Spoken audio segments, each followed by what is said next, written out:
twice. And this is the first time that we are hearing from a member of his family about his condition. And it comes along with what we're hearing from a source with the Bills who says that the team is in wait and see mode. Those are their exact words. Now, that same source also adds that the Bills players and staff are still processing what they saw happen on the field, right, where they were playing the collapsing, going into cardiac arrest before having his heartbeat restored. And at this hour, Hamlin remains in the intensive care unit in critical condition. And I want to go now to Adrian Broadus because, Adrian, you are the one who's had the chance here to speak to his family, his uncle, and learning this crucial development about him having to be resuscitated twice. What did he tell you?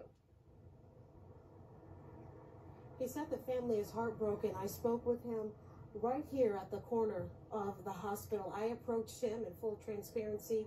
When I walked by, I heard him speaking on the phone with someone, and he was describing how his heart dropped. And initially, I thought this person might have been a player. I noticed he had on a visitor tag, and then I asked him if he was a player, and he said, no, my nephew is inside.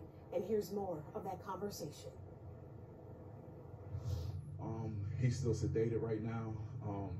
They just want him to have a better chance of recovering better. So they felt that if he's sedated, his body can heal a lot faster than if he was woke and possibly cause other complications. So they got him sedated right now. And I mean, it's just heartbreaking seeing him like that, right? I mean, you know, just we were in Pittsburgh watching it on TV, and his little brother was there with us. And when he seen his brother drop like that, and when I tell you, I never seen him cry or scream like that, like we were trying to calm him down, like, yo, it's okay, you know, he'll gonna get back up, he'll be back in the game, you know, we'll do the woo. Next thing you know, it's 10 minutes later, they're doing chest compressions. It's a half hour later, they still not playing yet. I'm like, yo, what's going on? What's wrong with my nephew? And then like, when I say like, now we were all in the room crying, man, we were all in tears, man. And I'm not a crier, but like I never cried so hard in my life, man. Just to know like my nephew basically died on the field and they brought him back to life.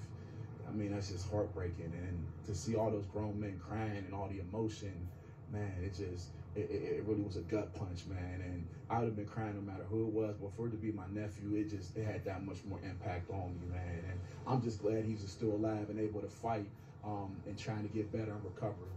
You told me off camera your nephew died twice. Can you explain? Well, his heart had went out, so they had to resuscitate him twice. They resuscitated him on the field before they brought him to the hospital, and then they resuscitated him a second time when he got to the hospital. So I just want to show my gratitude for the medical staff that were on hand, because if not for them, my nephew probably wouldn't even be here. An abundance of gratitude for the medical staff here. He also described what he has seen inside of the hospital. He said his nephew is flipped over on his stomach, and he told me that is to help with the blood on his lungs. He also says the next step is for doctors to get his nephew to breathe on his own. And he says he was only outside because he needed to get some fresh air. He told me he has been in this hospital all day, overnight, with his family, including Damar's mother, who rode in the ambulance with her 24-year-old son yesterday. Back to you. Adrian, thank you.